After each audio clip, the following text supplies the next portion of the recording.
యోహాను సువార్త 22వ భాగానికి రండి. మన వాక్య భాగాన్ని చదవండి.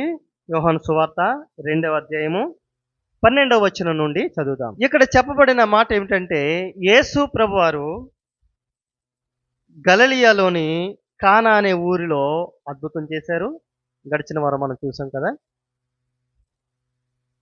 అక్కడి నుండి కపెర్నహూముకు వచ్చారు. కపెర్నహూము ఎక్కడ ఉంది అంటే గలిలయ సముద్రపు వారనే ఈ కపెర్నహూము కూడా ఉంది.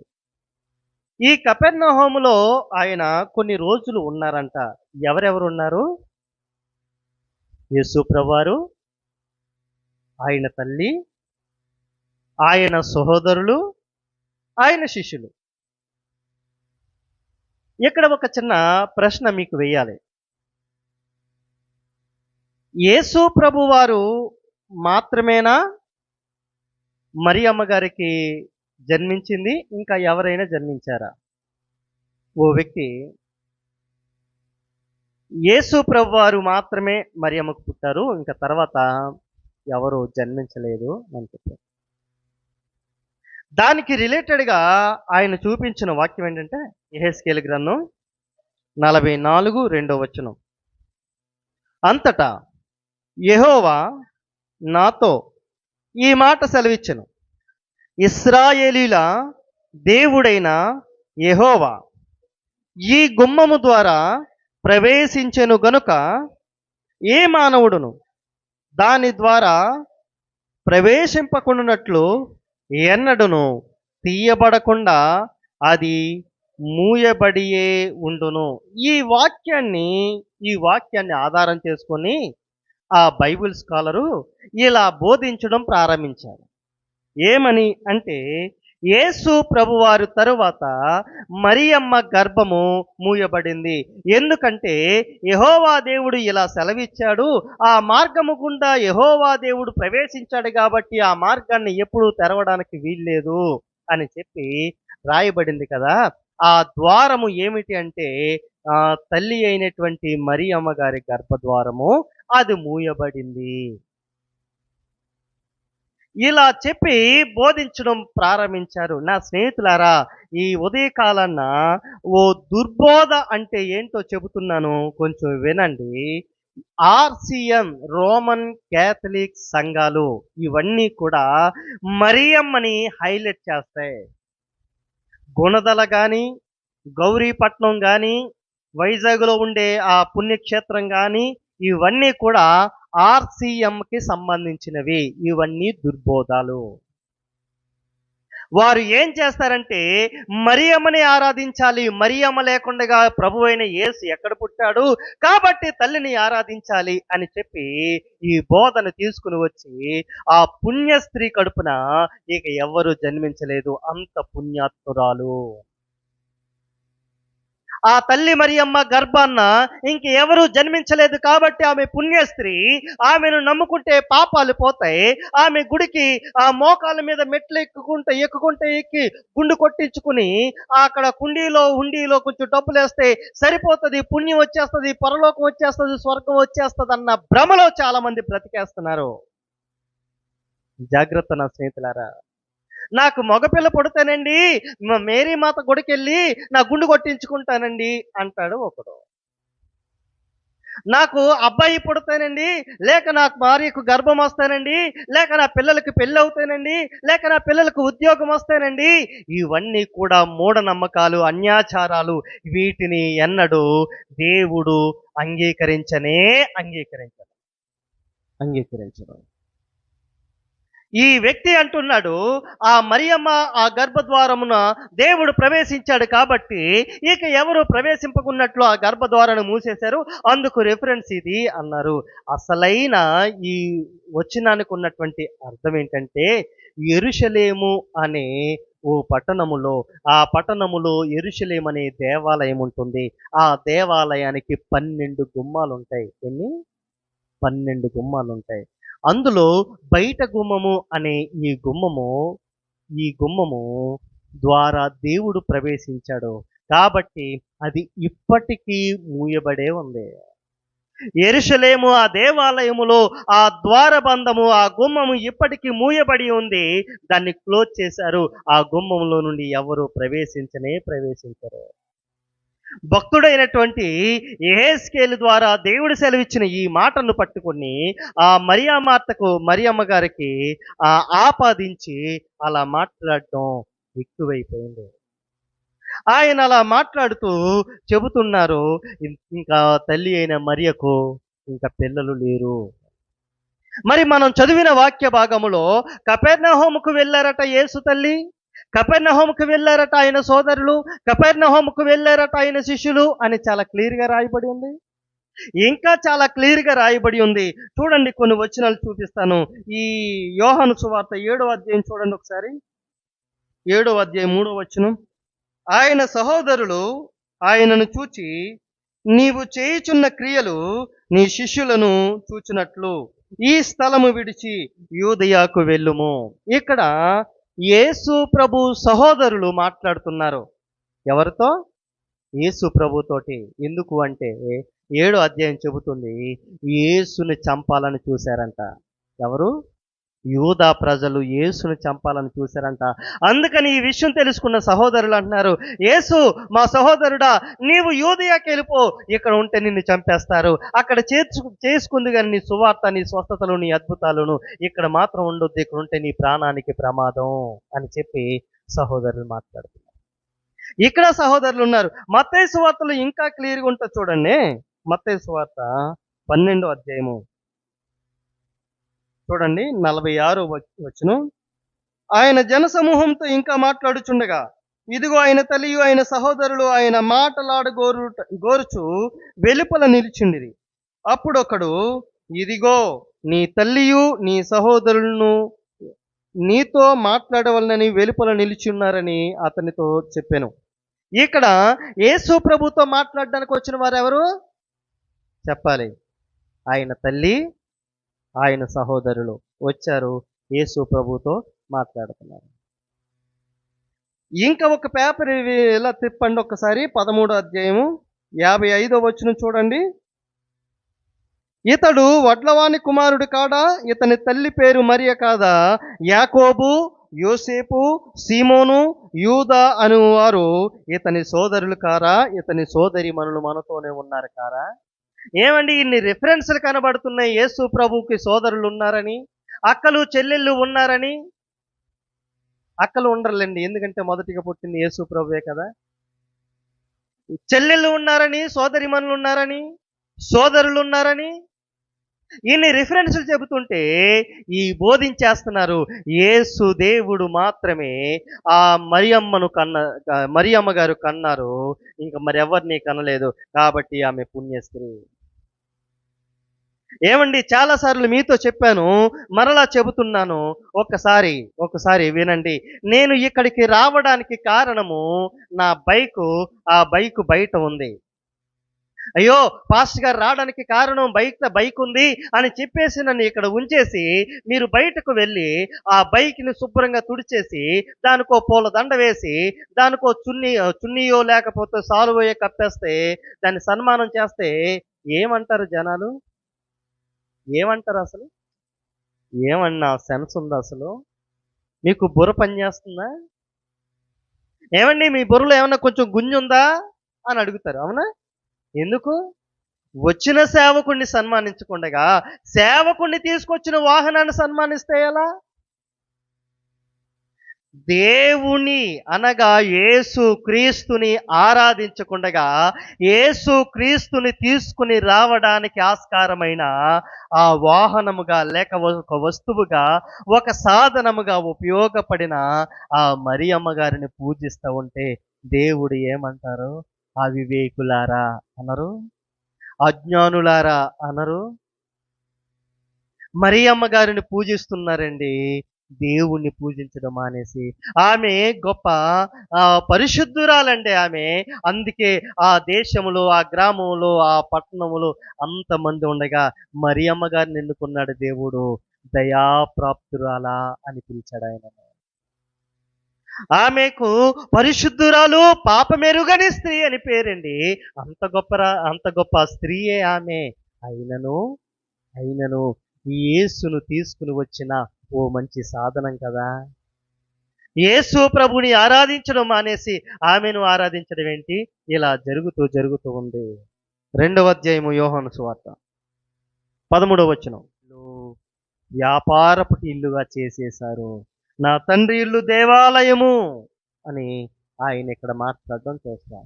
మీతో ముందు చెప్పాను కదా, యేసు ప్రభులో ఓ డిఫరెంట్ యాంగిల్ ఉంది అని. ఎప్పుడైనా ఆయన కోప్పడడం చూసారా?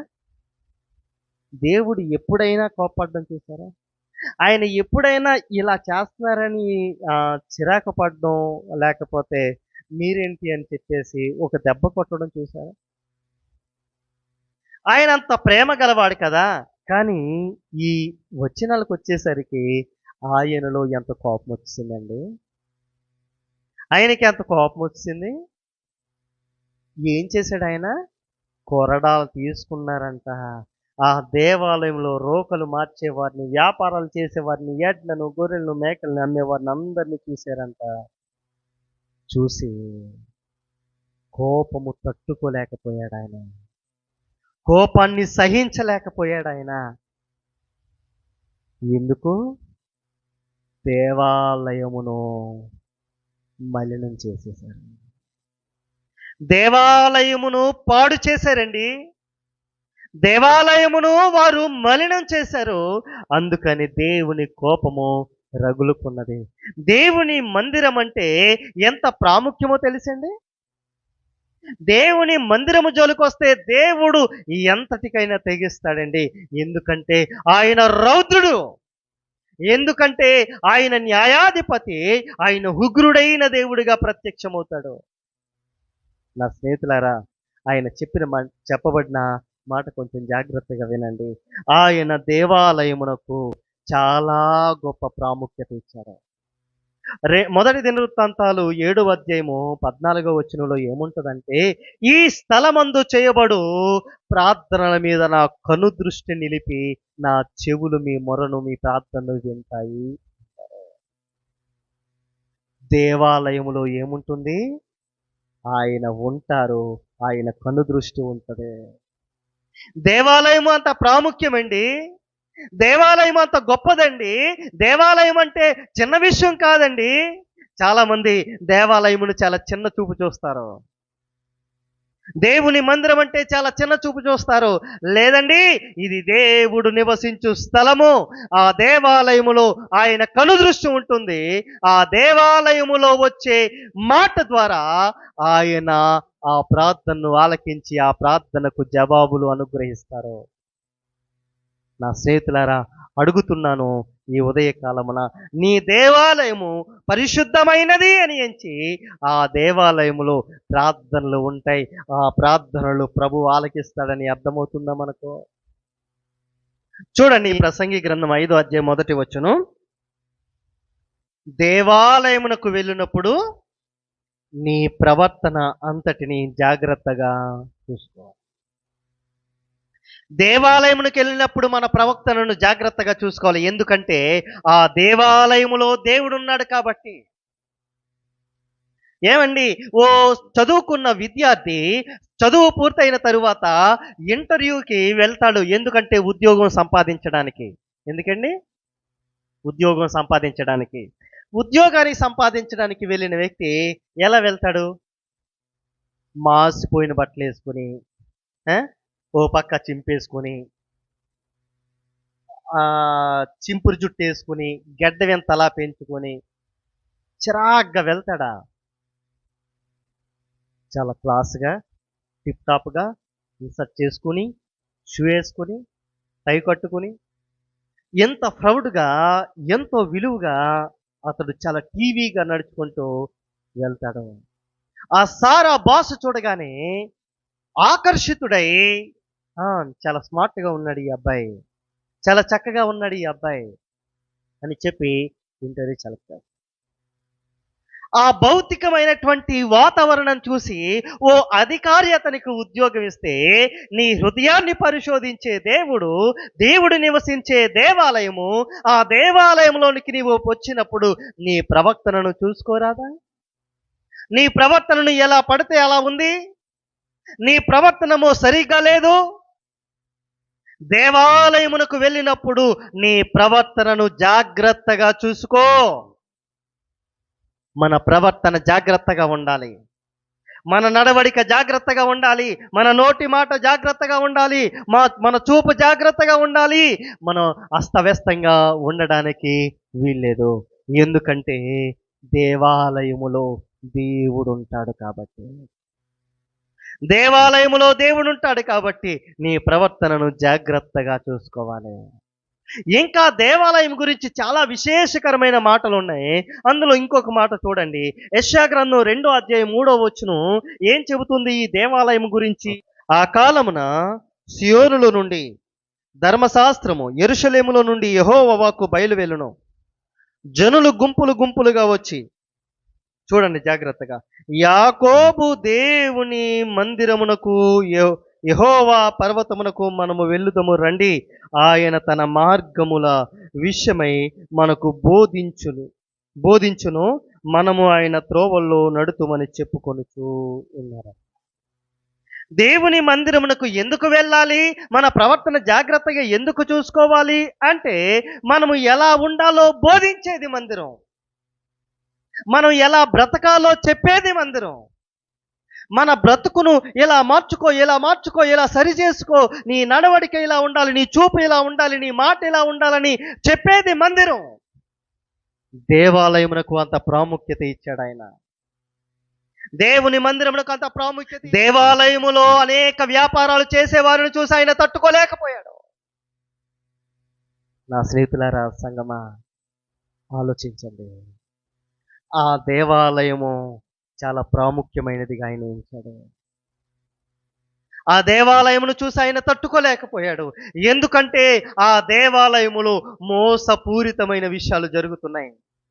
ఆ దేవాలయములో దేవునికి ఇష్టం లేని క్రియలు జరుగుతున్నాయి. ఆ దేవాలయములో అన్యాయాలు, అక్రమాలు జరుగుతున్నాయండి. అందుకని ఆయన దేవాలయమును చూస్తూ ఊరుకోలేకపోయాడు. ఎలాంటి పరిస్థితి వచ్చిందంటే, అపవిత్రపరిచే పరిస్థితి ఎందుకు వచ్చిందో గడిచిన కాలంలో కూడా ఇలాగనే జరిగింది. ఓ సంఘటన మీ హృదయానికి తీసుకుని వస్తాను. 2వ దినవృత్తాంతాలు 33. మనష్షే అంట దేవుని మందిరమును అపవిత్రపరిచాడట. చెక్కుడు విగ్రహాలను తీసుకుని వచ్చి అపవిత్రపరిచి అన్యుల కన్నా దారుణంగా తయారయ్యాడట. చూడండి 36వ అధ్యాయము, 2వ దినవృత్తాంతాలు 36, 14 వచనం చదవండి ఒకసారి.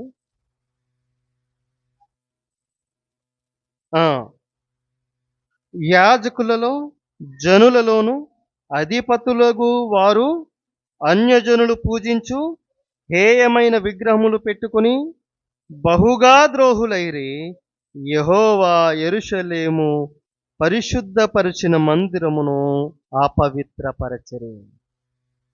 ఏం చేస్తున్నారంట? వీరు విగ్రహాలు పెట్టుకున్నారంట, అపవిత్రపరిచేశారట. దేనిని? దేవుని మందిరమును అపవిత్రపరిచారు. విగ్రహాలు పెట్టుకున్నారు, విగ్రహాలను పూజించారు, అపవిత్రపరిచి దేవుని మందిరాన్ని పాడు చేశారు. దేవుని కోపం రగులుకుంది మనుష్య మీద. అకాలంగా చనిపోయాడు మనుష్యే. కారణం ఏంటో తెలుసా? దేవుని మందిరములో చిక్కుడు విగ్రహాలను పెట్టాడు. దేవునికి ఇష్టం లేని వాటిని ఆ మందిరంలోనికి ప్రవేశపెట్టి అపవిత్రపరిచేశాడండి ఈ మనుష్యే. అపవిత్రపరిచేశాడు.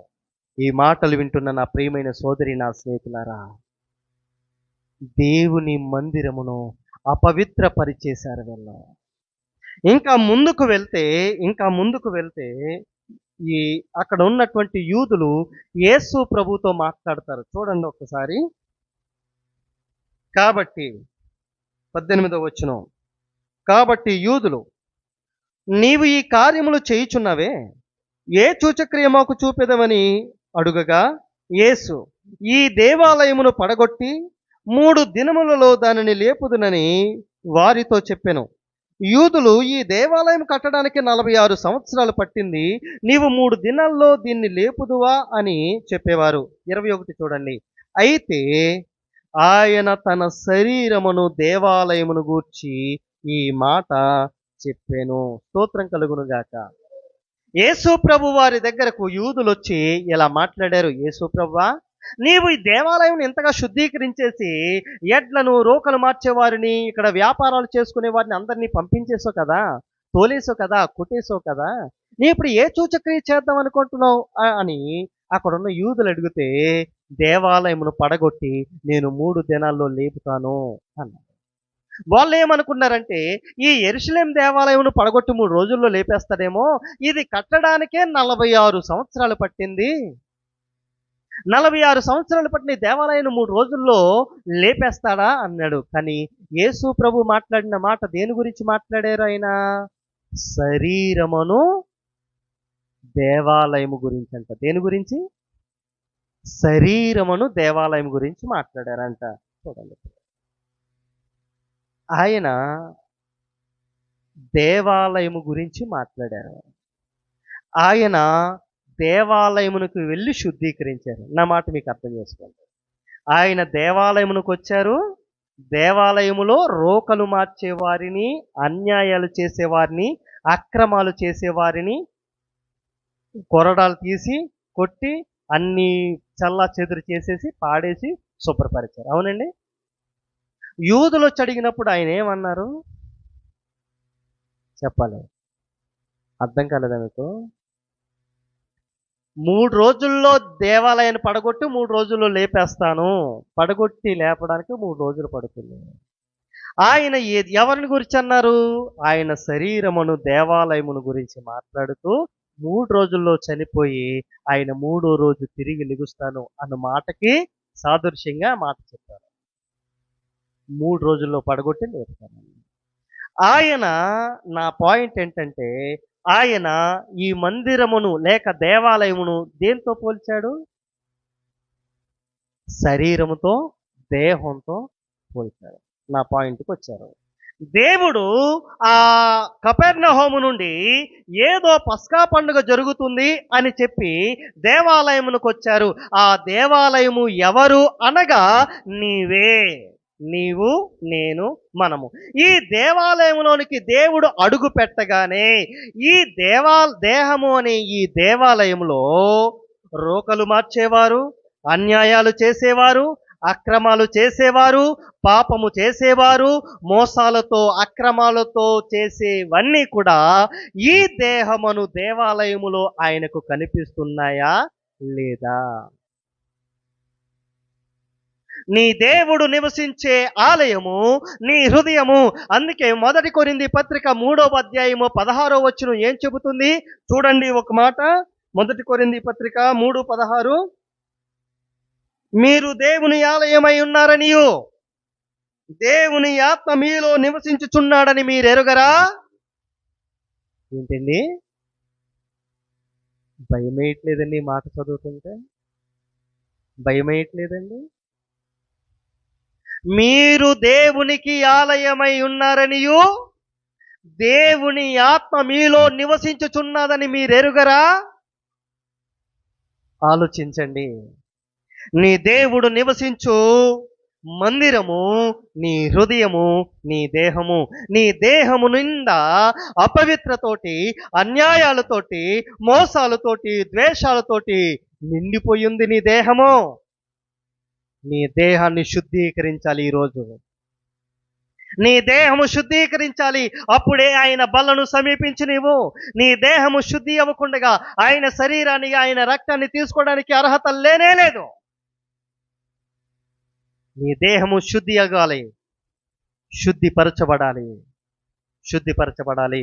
ఆయన దేవాలయమునకు వచ్చాడట. అక్కడ చూసిన అక్రమాలు, అన్యాయాలు అన్నీ కంటపడడం చూసి ఆయన భయపడిపోయాడు, బాధపడిపోయాడు, వేదన పడిపోయాడు. అయ్యో, నా తండ్రి ఇల్లు దేవాలయము, దీన్ని వ్యాపారపు ఇల్లుగా చేసేసారే, మోసాలు, అక్రమాలు, అన్యాయాలు ఉండే నిలయంగా మార్చేశారే అని ఆయన రోదిస్తున్నాడు. ఈ మాటలు వింటున్న నా ప్రియమైన సోదరి, నా స్నేహితులారా, మన హృదయము ఆయన నివసించు ఇల్లు కదా! హృదయమును దేవాలయము గురించి ఆయన చింతిస్తున్నాడు. ఎలా ఉంది మన హృదయం? ఎలా ఉంది మన హృదయం? ద్వేషాలతోనే, కక్షలతో, అసూయతో, మత్సరముతో, క్రోధముతో, ఒకరి ఎడల ఒకరు ప్రేమానురాగాలు లేకుండగా ఎలా ఉన్నామండి మనం? ఎలా ఉన్నాం? ఆలోచించండి. ఒక మాట చెబుతాను, నాకు సమాధానం చెప్పండి. దేవుని మందిరానికి వస్తున్నాం. దేవుని మందిరంలోనికి వచ్చి ఎదుట వారిని, సాటి వారిని మనము జడ్జి చేయడానికి చూస్తూ ఉంటాం. దేవుని మందిరానికి వస్తున్నాం. ఈ హృదయములో ఎవరో ఒకరి మీద ద్వేషం, ఎవరో ఒకరి మీద కోపం, ఏదో ఒక అసూయతో నిండిన హృదయము దేవుడు చీదరించుకుంటాడు. కొరడాలతో కొట్టడానికి ప్రయత్నం చేస్తాడు. ఆయన ఉగ్రుడైన దేవుడిగా మారతాడండి. అడుగుతున్నాను అడుగుతున్నాను హృదయము నిండా దేవుడే ఉన్నారా? ఇంకా ఏమైనా ఉన్నాయా? దేవుని మందిరానికి వచ్చిన మన హృదయాల్లో ఏమి స్థిట్ట వేసుకున్నాయి? మన హృదయాన్ని ఏమి ఆక్రమించుకున్నాయి? మన హృదయాన్ని దేనికి గొప్ప ప్రాధాన్యత ఉంది మన హృదయంలో? దేవునికా, లోకానికా, లోకాచారాలకా? దేవునికా, దేవునితో ప్రేరేపించబడినటువంటి స్థితికా, లేక అపవాది సంబంధిత పరిస్థితులకా? ఎలా ఉంది మన హృదయం? ఆలోచించండి. ఈ ఆలయమును మందుతో, మోసములతో, అపవిత్రకరమైన చేష్టలతోటి మలినం చేసుకుంటున్నారు. హృదయం నిండా, మనసు నిండా, మైండ్ నిండా ఏవేవో చెడ్డ తలంపులు. దేవుని చూస్తూ ఉన్నాడో. నీ దేవాలయము నిండా వ్యాపారాలు జరుగుతున్నాయి. ఓ మనిషిని ఎలా పాడు చేయదమా, ఓ మనిషి మీద ఎలా నింద వేద్దామా అని చూస్తున్నావు నీవు. ఓ మనిషి మీద లేనిపోని మాటలు చెప్పాలనుకుంటున్నావు నీవు. దేవుని ఆలయము వ్యర్థమైన వాటితో నిండిపోయింది. ఈ ఉదయం ఆ ఆ చెత్త, ఆ చెదారమంతా ఈ దేహం అనే దేవాలయములో ఉండడానికి వీల్లేదు. యేసు రక్తముతో పూర్తిగా శుద్ధీకరించబడాలి ఈరోజు. యేసు రక్తముతో శుద్ధీకరించబడాలి ఈరోజు ఈ దేహము. అడుగుతున్నాను నా ప్రియమైన సోదరి, నా స్నేహితులారా, మన హృదయాలు దేంతో నింపబడ్డాయి? మోసపూరితమైన, వ్యర్థమైన ఆలోచనలతో, అడ్డదారులు తొక్కుతూ, ఎదుటి వారిని మోసం చేసి, అక్రమాలు చేసి, అన్యాయాలు చేసి, అనేక రీతులుగా దేవుణ్ణి బాధ పెట్టే రీతిగా, ఆయన గాయాలు రేపే రీతిగా, ఆయన్ను మాటి మాటికి శోధించే రీతిగా మన దేహాలు ఏమైనా ఉన్నాయా? ఆలోచించండి. ఆయన దేవాలయమును చూడగానే బాధతో ఈడుస్తున్నాడు. నా తండ్రి ఇల్లు దేవాలయము, నా తండ్రి ఇల్లు దేవాలయము అంటున్నాడు ఆయన. ఆ దేవాలయములో గొప్ప శాంతి ఉంటుంది. ఆ దేవాలయములో గొప్ప సమాధానం ఉంటుంది. ఆ దేవాలయములో గొప్ప నెమ్మది ఉంటుంది. ఆ దేవాలయములో ప్రతి దానికి, సమస్యకు పరిష్కారానికి ఓ గొప్ప నిర్వచనం ఆ దేవాలయంలో దొరుకుతుంది. నీవు ఒక దేవాలయం అయితే, నీ దేవాలయమును చూస్తున్న ప్రతి ఒక్కరు కూడా ఏదో ఒక విషయాన్ని నేర్చుకున్నారు. నీవు దేవునికి దేవాలయమైన దేహము నీదే అయితే, అనేకులకు మాదిరికరమైన దేహముగా, దేవాలయముగా నీ ఉండాలి. నిన్ను చూసిన వారు నేను ఇలా వెళ్తాను నిన్ను చూస్తే అని చెప్పాలి. నిన్ను అనుసరించి జీవిస్తే నేను పరలోకం వెళ్తానని చెప్పాలి. అలా చెప్పాలంటే మన దేవాలయములో దేవుడు నివసించేదిగా ఉండాలి. వ్యాపారపు టిల్లుగా మారకూడదు. అన్యాయ అక్రమాలు జరగడానికి వీల్లేదు. నా సోదరి, నా స్నేహితులారా, ఆలోచించండి, మోకరించండి, ప్రార్థన చేయండి.